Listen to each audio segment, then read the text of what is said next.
Shalom Bapak Ibu Saudaraku, kita bersyukur Tuhan pertemukan kita di Selasa pagi ini. Tentu itu adalah anugerah dan berkat dari Allah buat saudara dan saya. Mari kita yang mengalami kasih karunia Tuhan ini, kembali kita bawa kesediaan kita untuk menerima firman-Nya. Dengan percaya lewat firman Allah di pagi ini, kita semakin disemangati untuk melakukan yang baik dalam hidup ini, seperti yang Tuhan inginkan. Mari kita awali dengan doa saudaraku, kita berdoa. Tuhan Yesus yang baik, kami terus bersyukur di dalam nama-Mu, karena kami tahu Engkau selalu ada untuk kami. Di setiap persoalan yang kami alami, menyakitkan sekalipun itu, kami tidak kekurangan cinta Tuhan di dalamnya. Dan cinta Allah yang berlaku atas hidup kami selalu memberikan kami kekuatan dan semangat untuk tetap mempermuliakan nama-Mu dalam kehidupan kami dari waktu ke waktu.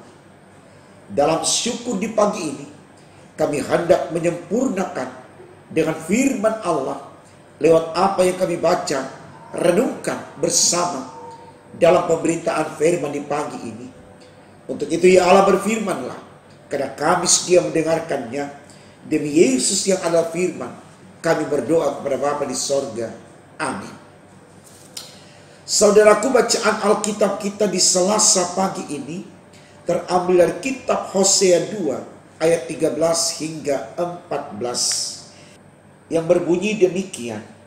Sebab itu sesungguhnya aku ini akan membujuk dia dan membawa dia ke padang gurun dan berbicara menenangkan hatinya. Aku akan memberikan kepadanya kebun anggurnya dari sana dan membuat lembah Akor menjadi pintu pengharapan. Maka dia akan merelakan diri di sana seperti pada masa mudanya, seperti pada waktu dia berangkat keluar dari tanah Mesir. Saudaraku, tema renungan kita di Selasa pagi ini dituliskan demikian dalam Sabda Bina Umat, Allah yang ingin berdialog dengan umatnya. Bapak Ibu Saudaraku yang diberkati Tuhan kita Yesus Kristus, saya sangat yakin dan percaya Bapak Ibu paham betul bahwa untuk mencapai sesuatu hal dalam konteks majemuk, entah satu pribadi dengan pribadi yang lain atau satu kelompok dengan kelompok yang lain, ingin mencapai tujuan bersama yang lebih baik, katakan demikian, maka di dalam komunitas majemuk itu tadi, yang lebih dari satu atau dua orang harus selalu ada dialog. Kalau ditanya kenapa demikian, ya jawabannya adalah karena lewat dialog kita bisa menyatukan visi dan misi kita, menyatukan rasa kita di dalam memprakarsai seluruh apa yang menjadi tanggung jawab bersama di komunitas tersebut. Bahkan dialog pun juga bisa dijadikan sarana untuk kembali memperekat hubungan yang renggang, kembali menyatukan kesalahpahaman yang ada. Bahkan dengan berdialog, ya, kita bisa mengambil mufakat atau kesepakatan bersama untuk membawa persekutuan ini atau komunitas tersebut menuju kepada cita-cita yang diinginkan. Ya, jadi dialog itu selalu dijadikan sarana untuk menyatukan visi dan misi dari setiap kelompok yang di dalamnya terdiri dari dua atau tiga bahkan lebih orang. Ya, jadi dialog ini memang sangat menentukan eksistensi dari sebuah kelompok atau komunitas hidup manusia yang majemuk. Nah, saudaraku, kalau kita tarik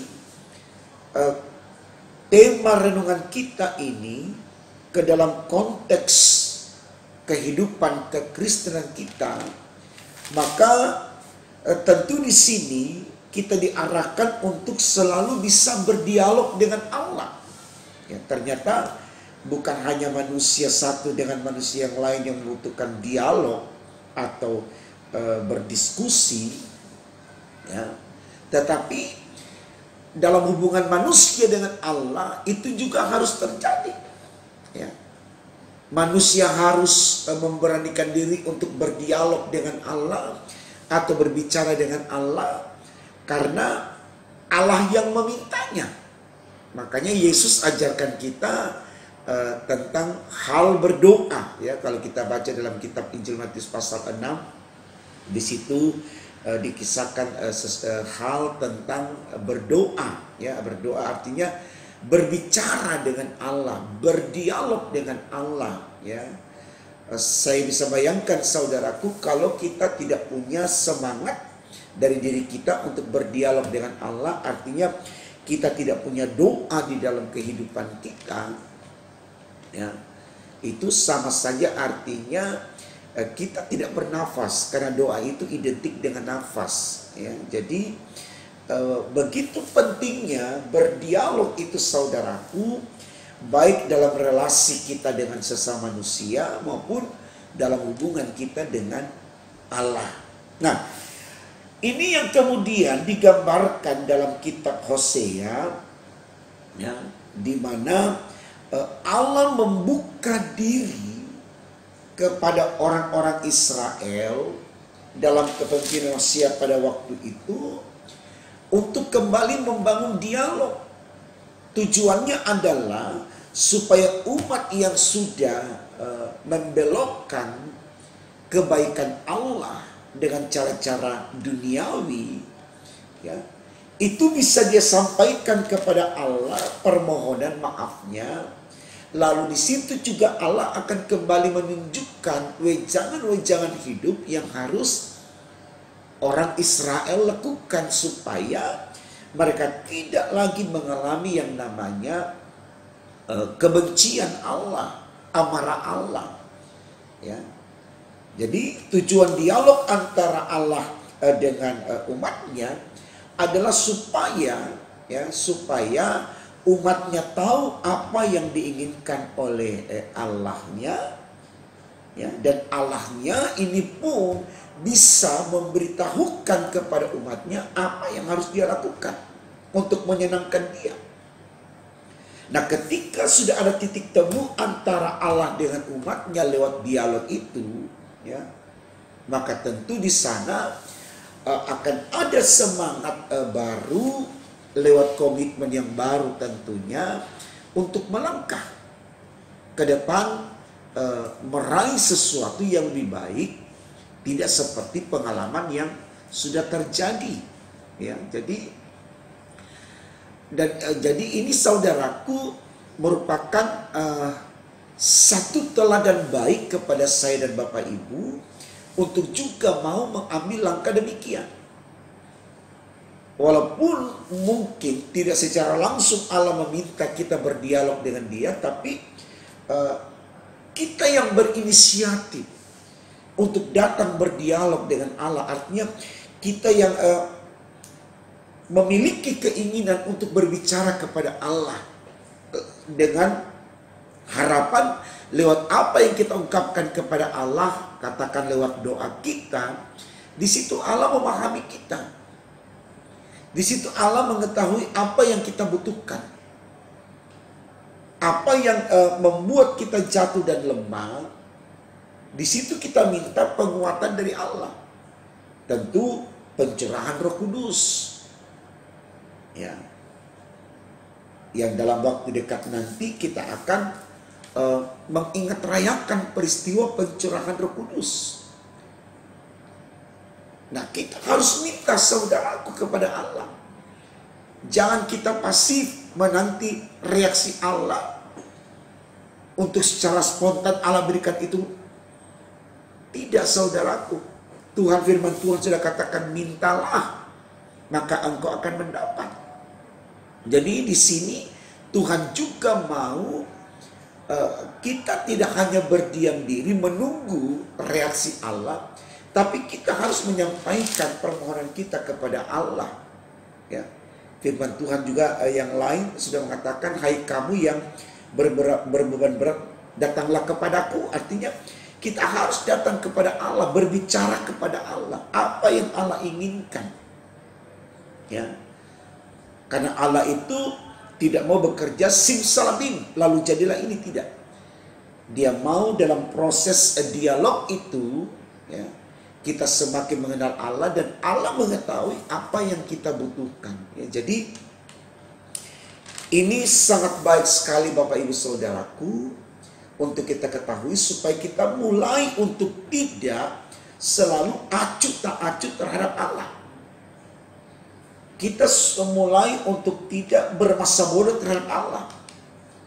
Tapi kita terus pacu diri kita, semangat kita untuk mau berdialog dengan Allah. Tentu lewat doa, ya. Kalau bahasa iman yang kita pahami itu, dialog itu terjadi lewat doa atau berdoa. Nah, jadi setiap orang harus punya komunikasi yang baik dengan Allah atau punya doa, yaitu berbicara dengan Allah. Ya. Jangan abaikan ini saudaraku, apalagi di masa-masa pelik saat ini. Ya. Orang bilang karena pandemi, karena peristiwa alam, gempa bumi, tanah longsor, banjir, ya, dan masih banyak lagi peristiwa-peristiwa yang terjadi. Kita butuh Allah, ya, dan Allah mau menolong kita kalau kita mengungkapkan apa yang menjadi keinginan kita. Kita masih ingat saudaraku cerita pertama kali Yesus membuat mujizat di perkawinan di Kana. Ya. Di situ Yesus tidak simsalabim lalu menjawab keinginan ibunya, ya, yang membutuhkan anggur pada waktu itu di pesta kawin itu.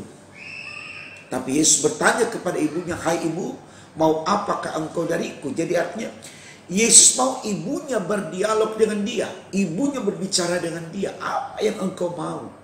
Dan ketika ibunya mulai berkata, kami kekurangan anggur dan seterusnya, di situ Yesus jawab. Jadi saudaraku, jangan enggan untuk berbicara dengan Allah.